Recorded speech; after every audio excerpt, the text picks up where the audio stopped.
The 21st Century Road Housing Bill. Have you heard of this? You may have if you are keeping a pulse on the housing market and the economy. This is a big bundle of different things that government is trying to pass to help with the affordability crisis in our country. And there's quite a bit of stuff that they're trying to get across the finish line. And it's a lot of back and forth, especially with the new Fed chair, Warsh, being sworn in replacement of Powell. But I wanted to speak about something in particular I read as one of the line items, one of the more controversial line items in that bill, because I think it directly impacts the housing market across the board and the affordability. And it is a piece of legislation that was not included, and now it's on the docket. And there's a lot of back and forth trying to get this bill across the finish line to really help and impact Americans and really help with the affordability crisis in in our country. And the piece line item is requiring, which is the controversial piece, it is whether or not it will require institutional buyers who own single family homes to sell those homes within 7 years. You may or may not know, but recently, a few years ago, institutional buyers were buying up all the single family homes and renting them back to everyday Americans and really eating up a lot of the inventory, making it a lot harder for folks to buy homes at an affordable price, but it was really forcing people to rent. Whether folks were in a position to buy or not, in certain markets, some of the largest home buyers were institutional buyers. They would buy up all these properties and then rent them back to people, or build homes to rent, which directly ate up a lot of the available inventory for folks to get an affordable home. And this bill has on the docket, or what is being proposed, is that it will require these institutional buyers to sell these homes within 7 years. So I don't really understand how that is a con in terms of helping the housing market, unless you're a builder or unless you're one of the institutional buyers that owns these properties. In the article I read, it mentioned that it may be it's controversial, but it may actually harm the housing market. That I don't really understand. If these single family homes are being sold at affordable prices, I'm hoping it will really increase the amount of homes available to the everyday American, to the everyday buyer. So I found that quite interesting, but this article really, the first half of the article really debates this piece of legislation. And I'm curious, have you heard of this piece of legislation? And what your thoughts are if requiring institutional buyers to sell these rent to own homes or all these homes that they own within 7 years would be a pro or con. I think it's a pro. I think it's a plus. I think it'll really open up the inventory and really deal with at least the inventory crisis. Now, affordability is a totally different question, in my opinion. One, we're talking about number of units available for people to buy, which directly affects the cost, supply and demand, of course. However, it doesn't necessarily direct it, and every market is a little bit different. So I would say that I think it'd be a great thing in terms of giving folks and buyers more options when they do indeed hop into the market. The pricing is going to be the part that I'm interested in, and how they're going to make pricing more affordable is really what I'm focused in on. I mean, things are so expensive now. Gas prices are at an all-time high. I was at the pump the other day here in the Atlanta, Georgia market, $5 a gallon, $4.99 at the gas pump. And I'm originally from California, and I know it's even worse over there. I speak to family and friends and take a look at the gas prices over there. It is crazy how expensive things have gotten. Go to the grocery store to buy a carton of orange juice, almost $10 just in my personal everyday life. So I know you're probably feeling it too. So all these things, it's just getting so much more expensive for the everyday person to make a living, to get by, to pay their bills. And at least in this country, buying a home is such an accomplishment and something I believe everyone should have the opportunity to do at an affordable rate, at an affordable price. And every single day, it seems like that is getting further and further away. With this recent article, I'm really curious to see what they're going to do to address the affordability and the inventory issue in the country, because this line item that directly speaks to requiring institutional buyers or corporations to sell their inventory within 7 years, I think would be a huge benefit and a huge step in the right direction.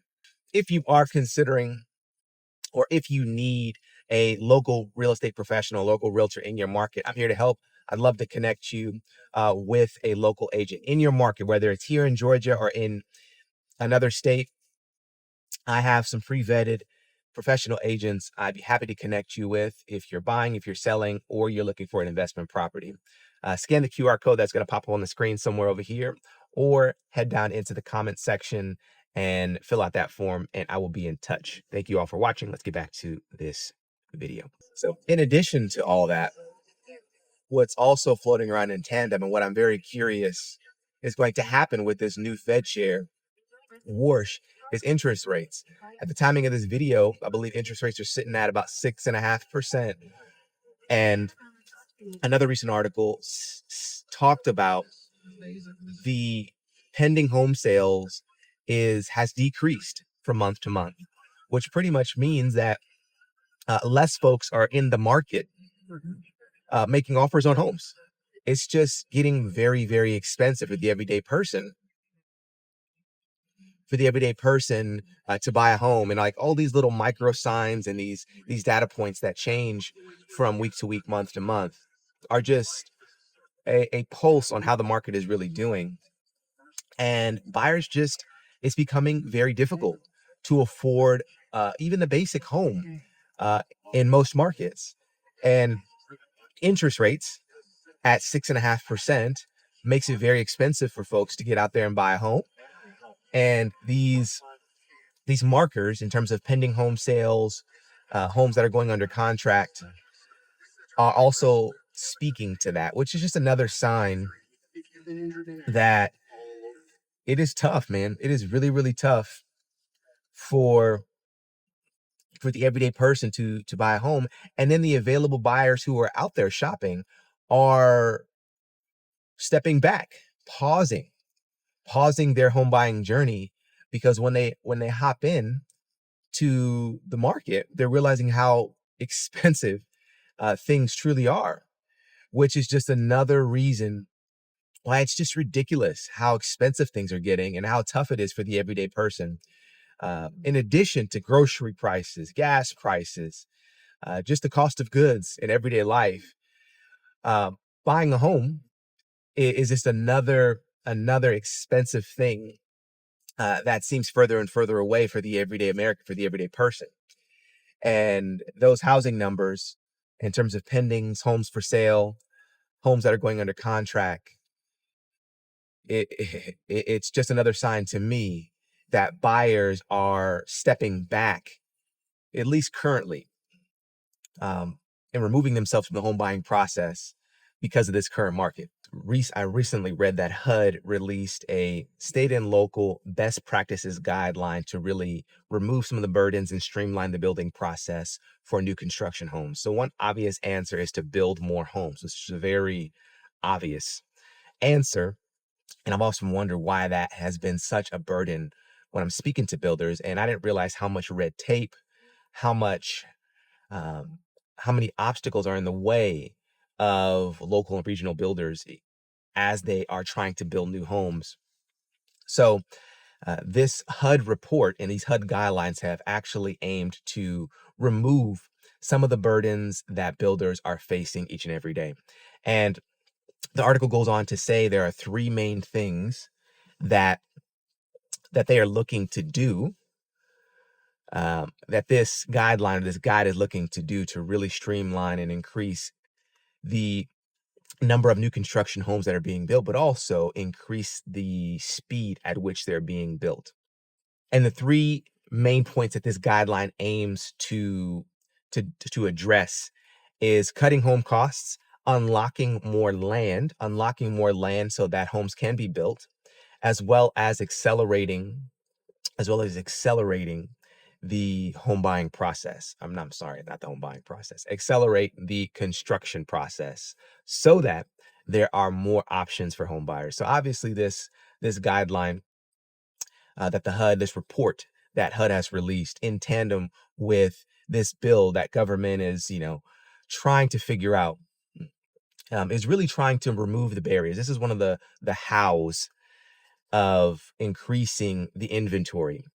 And this one specifically speaks to the new construction area.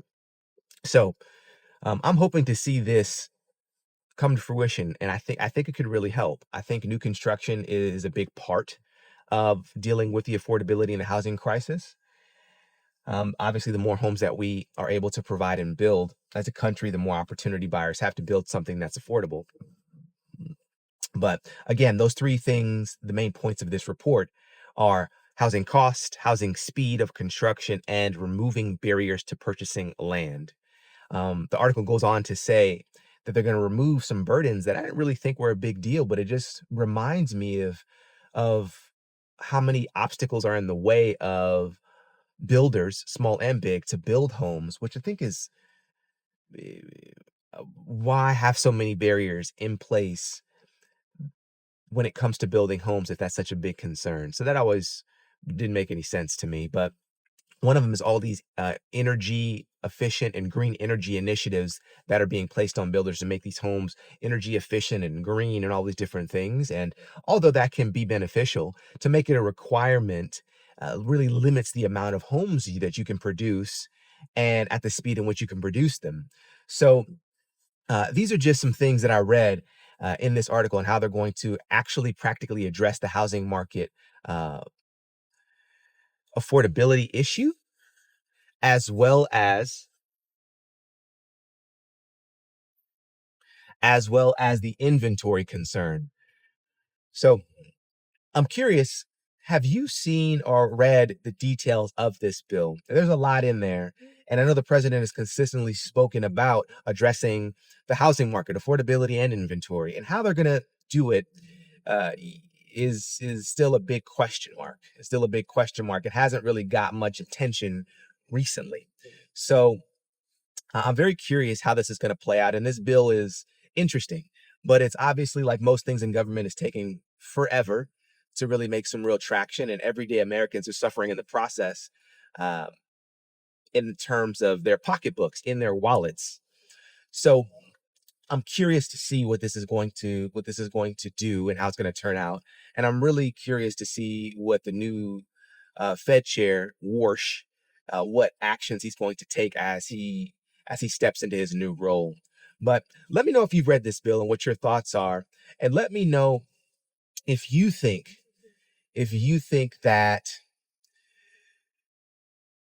requiring rent-to-own home institutions or institutional buyers to sell their homes within a time frame is a benefit or a setback to addressing the housing market crisis specifically.